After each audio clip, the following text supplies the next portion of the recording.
Hi, welcome to Inside the Creative Process. I'm Steve Gordon, and I'm here today with my good friend, a producer, director of documentary film, and business affairs consultant, Steve Fisch. Steve, thanks for joining us. It's been a pleasure to be here, so terrific. Great. So, the first thing I got to ask you is, why do you think this is about the creative process that I'd ask a business affairs executive to talk to me? Well, the creative process, no matter what it is, unfortunately still requires paper. And you need to have an agreement. And it doesn't matter who you're dealing with. It's really important to have that piece of paper that defines what everybody's duties and responsibilities, what one's giving, one's getting, and one is receiving, what one is paying for that, and everybody's on the same page. So tell me, basically, how does the process start? What is it? If I want to obtain rights to something, say it's a book, where do I start? Well, I'm going to, in this hypothetical, we'll go ahead and you, as an independent producer, Yes. without studio backing, this is on your own. Okay. Yep. You're going to have to go ahead and use your own money for this. Okay, you don't have OPM, That's right. other people's money. Yeah. So you're doing it yourself. So the question is, what rights are you looking for? Are you looking for a book? Are you looking for life rights of an individual? Are you basing this on something that's current? Is it historical? There's a number of questions that initially you want to go ahead and ask, because how you approach that is going to depend on what you need. Starting out, let's say it's a book. Okay. Then I'm going to ask you all the rest anyway. Okay, fair enough. All right. With a book, obviously, you want to go, who owns the rights to the book? And what rights are you looking to get? You know, obviously, the publisher owns certain rights. The author may also own certain rights unless they've given them to the publisher. Yes. So you need to find out what that relationship and who owns the rights you're looking for. How do you find out? Well, certainly you can call the publisher and say, I'm interested in this book, and I'm looking to go ahead and do a feature film, a TV series, a TV movie. I'm looking to do streaming, you know, something on YouTube. Whatever it is, this is what I'm looking for. And they will tell you, oh, we have it, or we don't have it, or we represent the author. And you always want to make sure that that's the, you know, if a third party says they represent somebody, that they are the authorized agent of that party, because that's important. Because somebody may come around saying, hey, yeah, I represent that person, and what they're really doing is they're putting themselves in the middle so that they're collecting money while they're going to the other writer and saying, well, I got the rights from the writer, now I can sell the rights to you, and I go ahead and get the VIG, or I get a markup, or I'm attached to the project. So you want to make sure you get the right person. Exactly, from wherever it is. The question also to ask is this a book that's been optioned before? And the reason you want to do that is, if it has been optioned, there may be, if you're doing a narrative script, somebody may have already written a script. Well, chain of title is very important. You need that in the beginning, but also when you start distribution, you're going to have legal chain of title, and one of the things is chain of title of the rights. So if it's a book, if it was optioned to somebody else and there's another script out there, you may be stuck buying another script that you may never even need. So there's a lot of different pieces to this puzzle. Little did you know such a simple question was going to be so complex. I knew it was going to get complex. Tell me how do you determine? So they say, yeah, the book's available, and then how do you determine? I mean, hopefully you have someone who's a friend who's a business affairs executive like I have with you, but how do you determine the worth of something? Well, the question is, how old is the book? You know, if it's not in the public domain, then you have to kind of do a little bit of research there. Because under today's rules, you know, the rule of thumb, life of the author plus 75 years. If it belongs to a corporation, it's 95 years, maybe more. I don't know. There's always something going on with Congress. Public domain meaning there's no copyright. The copyright has expired. Okay. I mean, if something is 150, 250 years old, you're pretty safe.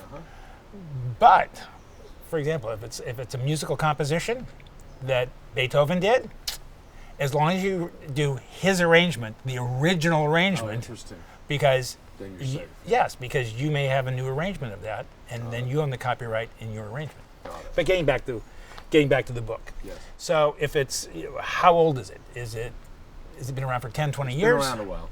Okay, if it's been around 20 years, have people optioned it. There's nobody's made a movie of it, something that you discovered that you thought, oh, I have an interesting angle. Nobody has seen this. Something in the current landscape is exciting you that says, oh, this is like a little gem that nobody knows about. Let's see what we can do. Option money and purchase prices are all over the place. It could be for $1. It could be for $100,000. Can you explain the option versus purchase? Well, an option is you're taking out the right to purchase it for the right to develop the property for a period of time. And that's a small amount, right? Well, it depends. It depends on what you're looking to do. Okay. Yeah, because But it's smaller than the purchase price, no matter what. Yeah. Usually, it could be, like I said, it still could fall into those ranges because it depends on who the author is. I mean, if you're doing a Stephen King, expect to pay much more than if it's anonymous. Yes. Arthur J. Anonymous. Right. Wrote a lot of stuff. But so if it's somebody who doesn't have anything going on and doesn't have a history of selling things and, it's been around, but it hasn't been on the New York Times bestseller, there's a niche area that it is. You can probably find the author and find out from the author, you're interested in this. They'll probably be thrilled to go ahead and hear somebody who wants to do this. So, but what you want to do as a producer is that you want to come in for a period of time at the least amount of money during that period of time to develop it. Because what do you need to do? You need to write a story, a screenplay, or do a Bible or whatever you're going to do with this. And so and we all know how this business moves so quickly. Do you need it for a year, 2 years, 3 years? Do you need an extension? So there's different aspects that you have to go ahead and look at. So in your best idea, knowing the worst case scenario of development hell, how long will it take you to get a writer, to get a draft, a rewrite, a polish, whatever else you may need? Throw that writer out, find another writer. We all know what the development process is. It's you may get lucky the first time. You may have to go through a few people, so that it carries you through. And during that period of time, during the option period, nobody else can come around and talk to the author and say, oh, well, sell me those rights too. Because you want the exclusive rights during the period to do what you want to do with it. Now, you're not precluding the author from selling the book and to writing sequels and remakes, although if you think that there's legs to your story and there are multiple books or there's a character that's central, you want to go ahead and be able to go ahead and do that. Obtain those rights. So first off, how long do I want to do an option for? And I want to build in an extension for additional money, which whatever you figure the purchase price is, a percentage of that will go towards the option. And usually the initial option money is applicable towards the purchase price. So if the purchase price is $10 and you're optioning for $1, if you exercise the option during the option period, you only have to pay $9.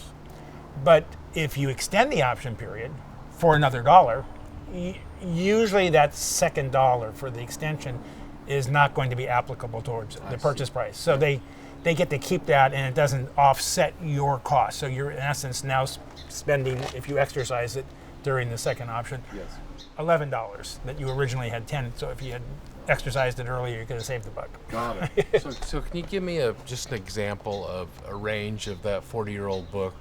What option versus purchase could be? I mean, a big range it can be. It could be $1. It could be. It could be $1. It could be a few $100s. It might be $1,000 or more.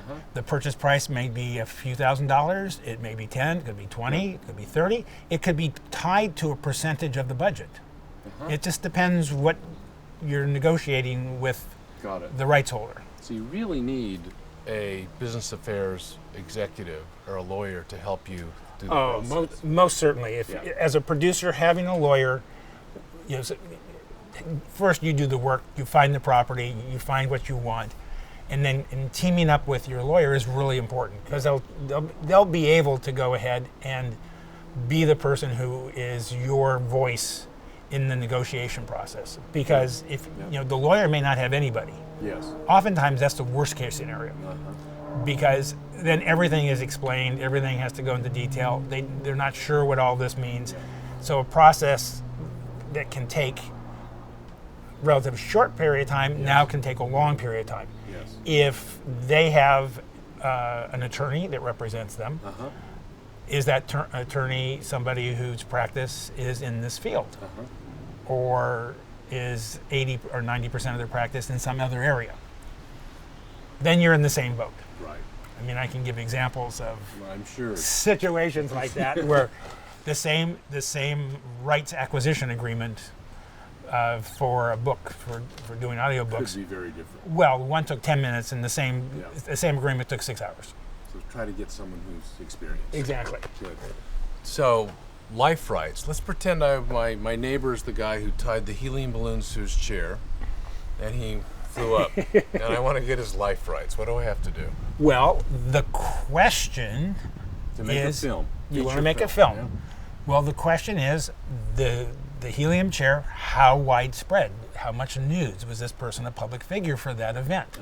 Is there enough stuff in the public domain that you may not even need rights if you're doing a story about?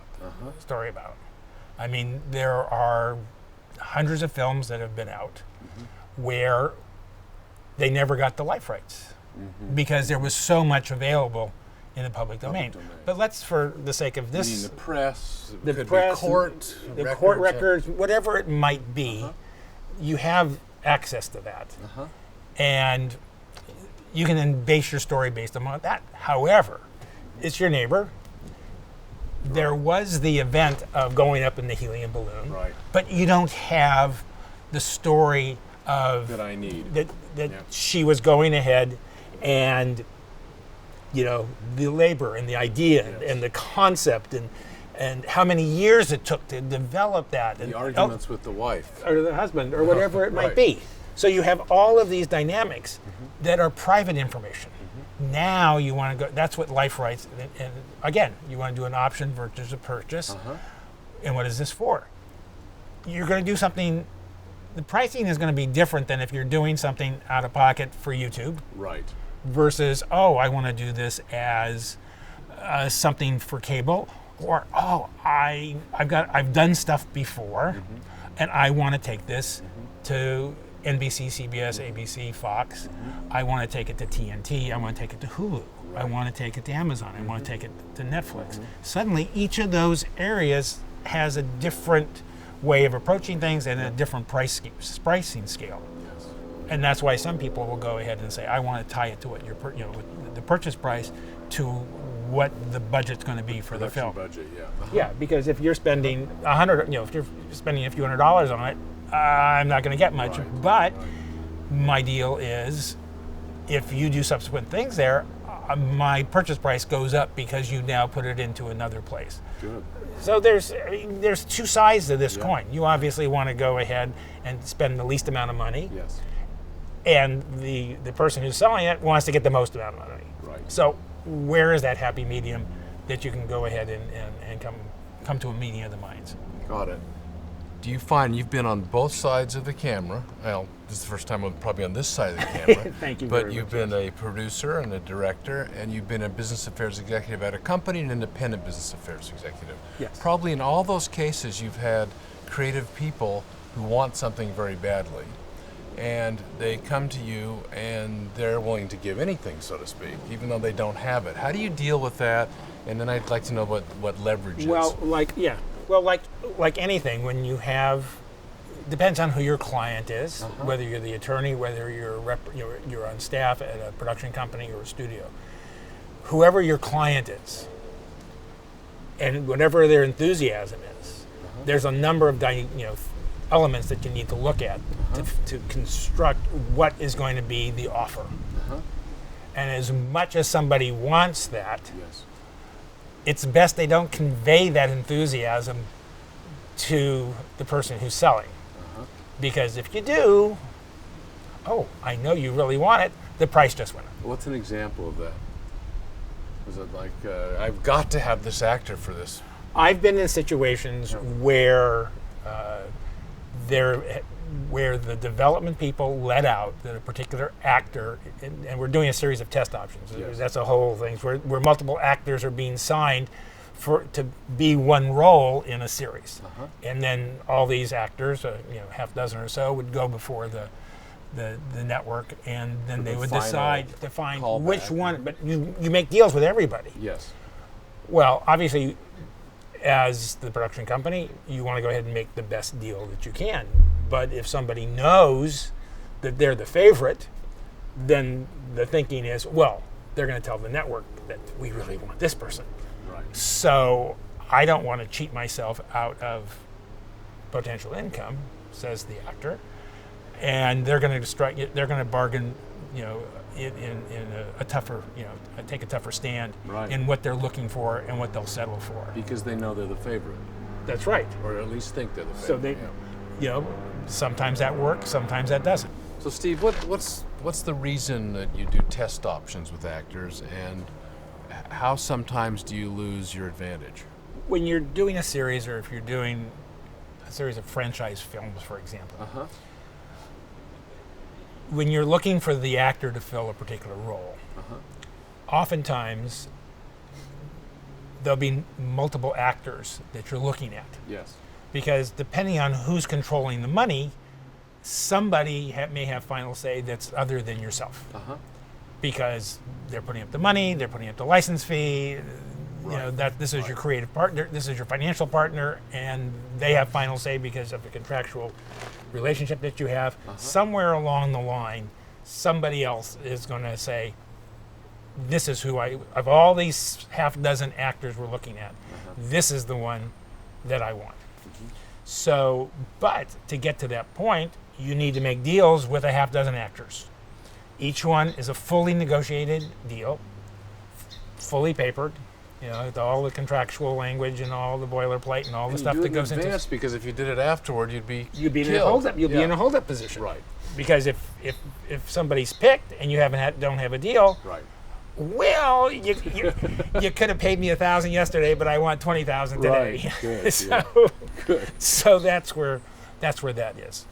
So you do this all in advance, and nobody goes into whoever's making the final decision until each individual actor has signed their agreement. And if they haven't signed, they don't get to go in. It's okay if you don't want to sign. But all of that it's a negotiation between the agent. Yes. Sometime the attorney. Yes. Sometimes a manager may get involved or have input. Yes. So there's a lot that's going on. And it's obviously complex because there's a lot of different things to look at within a test option, which goes well beyond what we're going to talk about here. Right. But there's a lot of different things to look at. Yes. And each one needs to be negotiated, each one needs to be discussed. And depending on who the actor is and where they are, stuff as minute as where does my credit go? Oh, And then what are the problems if you have two actors of equal stature? How do they get played? Interesting. Yeah. So there's a lot of discussions that go on and exploration and the like.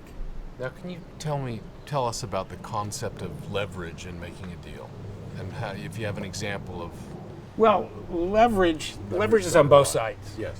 There's an actor that you want. That actor brings something. There's a director that you want. Well, this director has a track record. Yes. If you're doing a series, well, they have a track record of really doing wonderful pilots and success. They've done TV movies before. They've done feature films. It's an independent director, but their films have won Sundance and they've gone to Toronto and they've got some play in Cannes. Suddenly, there's some confidence level with this actor, and the question is, you want to go ahead and have them do your film, but so are 50 other people. How are they going to choose? What are they going to choose? So now, it's like an auction. If you have the right painting that everybody wants, there's going to be a lot of bidders, and the price of that painting goes up. And that would be your leverage. And that's the level of that. If you're the producer and you're financed and you're ready to go, and there's some, talent that you want, whether it's a director or it's an actor, and you have a script that you're able to get into that person's hands, and they go, "Wow, I really like this. Pick me. I want to do this." Now the leverage has shifted and saying, "Look, our budget is a micro budget under the SAG agreement, so we can only spend this much for your services. Yes, you're DGA, but we're going to pay minimums, even though you're worth X times more than that. Yes. This is all we can do." So suddenly, how do you work that out? And then the other question is, do you share in success? Again, if it's never going to go beyond, YouTube, there's less there. But if it goes beyond that, then how are they attached? What happens if it, we love what we saw on YouTube, but now we want to make it a 1 hour series on TNT. Yeah. Okay, how does that happen? And how do we build that in? And if you haven't allotted for that in your initial discussions, that actor may not be available, or may want so much that it doesn't make sense. So leverage comes from both sides to go ahead and say, "Oh, where are we?" There's a lot to consider making a deal. Awful lot to consider. There is, and there's a lot of elements. Yes. Tell me what's the most common mistake that a creative person makes in trying to make a deal? Blurting out a number. You mean like I've done? Yes, as a matter of fact. I got in trouble from you once. Yes. Recently. Well, the thing is, blurting out a number, again, that's why you want to have a conversation with your attorney. You want to have a conversation with your partner. You want to have a conversation with your financial person. You want to have a conversation with a business affairs executive or a business affairs consultant to understand what's the value and what's realistic. Because there's two sides. Right. You don't want to offer too much. Right. But you don't want to be insulting. You want to understand what's going on in the marketplace that says, okay, here's a book that's been sitting around for 30 years and nobody wanted it. No one's come up, and you coming up and saying, "Look, I have an idea. It's a long shot. I got to do this and this and this. Give me an option for $100." Okay, and for 2 or 3 years, and let me see what I can do with this.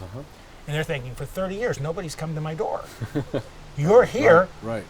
Okay. But they're smart enough to know, I need to find an entertainment lawyer to negotiate with you. Right. All right. So now your lawyer, yes, the author's lawyer, are going to get together and have conversations. One's going to look for more. One's looking to pay less. Somewhere there'll be a meeting of the minds, and everybody will be happy, so to speak, and then you'll be able to go ahead and start the development process and get the ball rolling. Write the script. Yeah, good. Young people starting out who need to make deals, which is really important, and we've learned a little bit why from you today, usually don't have any money. So what can you expect? How should a young or a new person deal with that? If you're in school, there's a few things to question. Number one, who's going to own the copyright of the film? Different schools have different policies. Right. You think I created it, but when you registered for the school, you may have found out that, gee, if I use the school's equipment, they may have a copyright. They may have a financial interest. There's something else going on. Or do you totally own it yourself? The question is, who are you getting for your crew? Well, your classmates. It's great to have a handshake. It's great to say, hey, do you want to be my DP? Do you want to be my sound person? Do you want to act? Do you want to, whatever it might be, you're going to cut it for me? Everybody says, oh, this is great, which is fine until you start marketing it, until you need a distributor, and suddenly you need to have, insurance. Right. So you need to get the picture cleared, and part of that, one of the elements of delivering, besides the physical elements that's required for that particular distributor, are the legal. Your script has to be cleared. All the contracts need to be in place. We're going to have to explain clearance now. Yeah, I understand. I keep opening Pandora's box. I should just go over there and shut up. The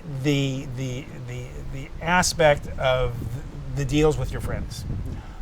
My suggestion is to go with your buddies and on a one-on-one basis say, I'm going to do this, you're going to do this. And just write those down on a piece of paper. Yeah. I'll do this, you'll do this. Right. This is the credit you're going to get, and you're going to work in exchange for the credit. So that's the consideration. There needs to be some legal stuff that goes on there. Yeah, we do that in our school. Yeah, that's great. Yeah. So you have those agreements, and then once you have that agreement and everybody has signed that, now everybody on the basics, and there's always a little line that says, this will be subject to a long form agreement that we will do sometime in the future, but for now this is going to control our working relationship. And you talk about what you're going to do, and how many days a week, if they're going to be on the set, and if they're going to be your partner, how are you going to split things, how are you going to decide the creative issues, how are you going to decide the financial issues, who has tie-breaking authority. If you don't agree, who can trump the other. You want to look at those kinds of things in developing them. So you have a piece of paper that has these things listed, and you can do it over coffee, you can do it while you're binge watching. It doesn't matter, as long as when you're done, initial each page, sign it, has a date on it, tells when you're going to start, when you're going to finish, what it's all about, and off you go. Good. So let's say we've graduated from college and you're out there, you're a young producer and you want to get rights from someone, but you need to find a business affairs person. How do you do that? Well, you really want to find a lawyer. Okay. You're not going to find a business affairs person. Right. Later on you might, but when you're starting out, first of all, you want to find somebody who's an entertainment lawyer. Right. And pretty much there's only two places to look, Los Angeles and New York. Okay. Because anybody who's outside those areas, if you're doing a film, unless 95 to 100% of their practice is doing entertainment law and doing contracts, if they're a transactional attorney, it's going to be an uphill climb. It is, because there's a shorthand, and here's the thing: when you're number one, if you're trying to get into someplace and you just have an attorney, they're not going to accept the script. An attorney might be able to get your script into a door if you don't have an agent. Right. Only because they may have somebody that they know. There may be somebody in their group of clients that is looking for stuff. Because most attorneys are not really they're not agents. That's a whole different thing. But an attorney may know an agent and say, "Oh, I know this agent is." Represents the kind of things that you do or what your history is or what this property is. Let me set you two guys up and see what's going on. And then two of you meet and go from there. With the idea that as you go forward, obviously the attorney's going to be your attorney on this. So you would start though by just even online doing research of who are attorneys, that's right. And then you can call, right? And every firm is happy to take initial phone call.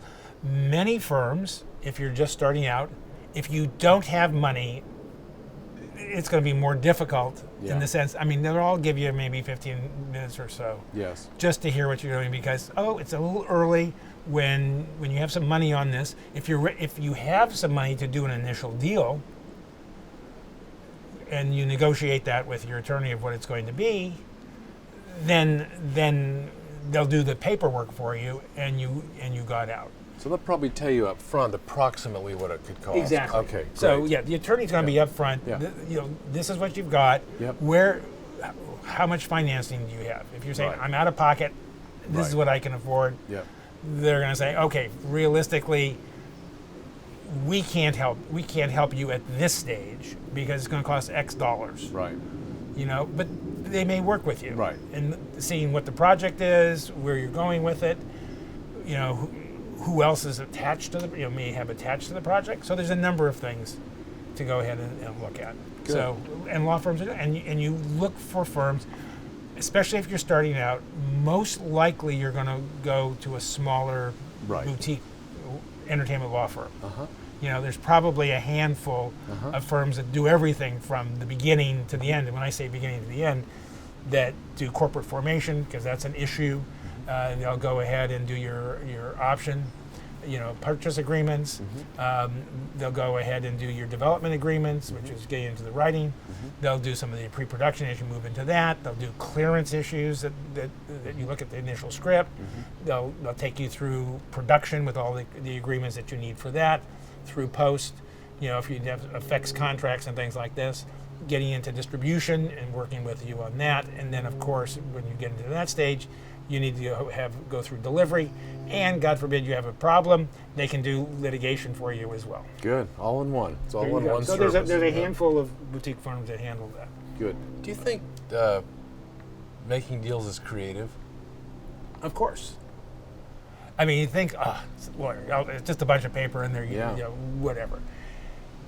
Because there's so many aspects that go into a deal, and because you never know who you're getting involved with.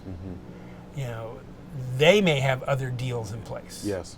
So suddenly, if you say this is great, but then they'll say, oh, but if we reach this point, I have the option to turn left or right.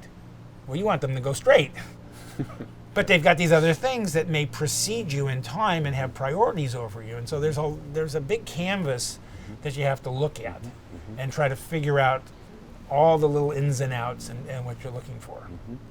Now, most people in Hollywood, and I guess New York entertainment, are lawyers by trade. I mean, they've been trained as lawyers. And you've also been trained as a lawyer. And what other experience you had that put you into the business affairs business? Well, everybody has a different background. Right. Some go from high school to college to law school, work for 2 years, because most entertainment firms are difficult to get into as just on graduation, because they like, especially the studios, they don't want to see anybody unless they've been in a law firm for a couple of years, because you need to have that training to do that. I was lucky because I was in production for 10 years before I went to law school. Oh, right. Yeah. So I was already making movies. Yeah. I have, produced 2-hour movie. Yeah. I've done spots that have won awards. I've, worked on national, ABC series. So there's a lot of different things that I've had. So coming to the table, going and deciding, okay, I need to do something a little different because it'd be nice to get a steadier paycheck than what I'm doing for a number of reasons, because of family and the like. Yeah. Go ahead and went to law school, and I came in with an understanding of the production process, because I literally have probably in my career and with my military background, where I was with Combat Camera, all of that gave me that knowledge of what goes on in the process from beginning to end. Yes. So when I'm negotiating a deal, I understand who the person is on the other side of the table. And I understand what's real, and I understand what's embellished, and I understand some things that may out and out be different. Yeah. To put it nicely. Yeah. And in that has helped me in the process to be able to get to a good result in most cases. Very, very good. Final question. Do you have any advice for a media student or a law student who wants to break into the business on the business side of it? That's a very good question. It's a lot about, the entertainment business is about personalities.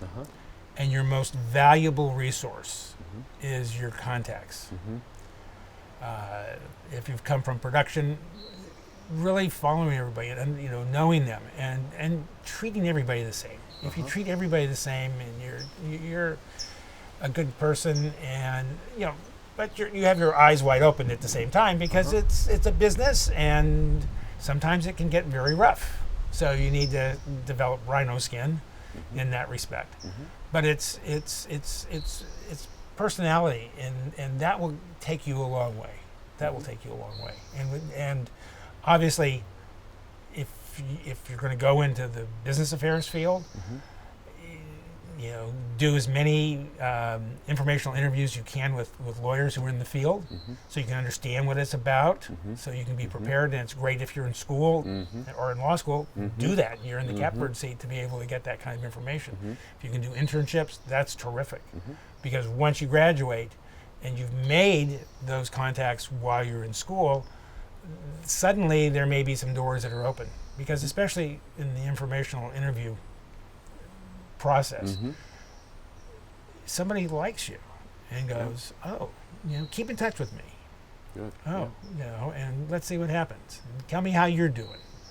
Good. And when you're in school, you go, oh, I got an internship at so-and-so. Ah, fantastic. Thanks for letting me know. And when you get out, say, I'm a couple months from graduation. If you hear of anything, really appreciate, steer me in the right direction. Good. You never know where that's going to lead. Very good. Great advice. Appreciate it very much. Pleasure. This is Inside the Creative Process, and we've enjoyed speaking with Steve Fisch today, and I learned something about making deals. You never know. Thank you. You're quite welcome.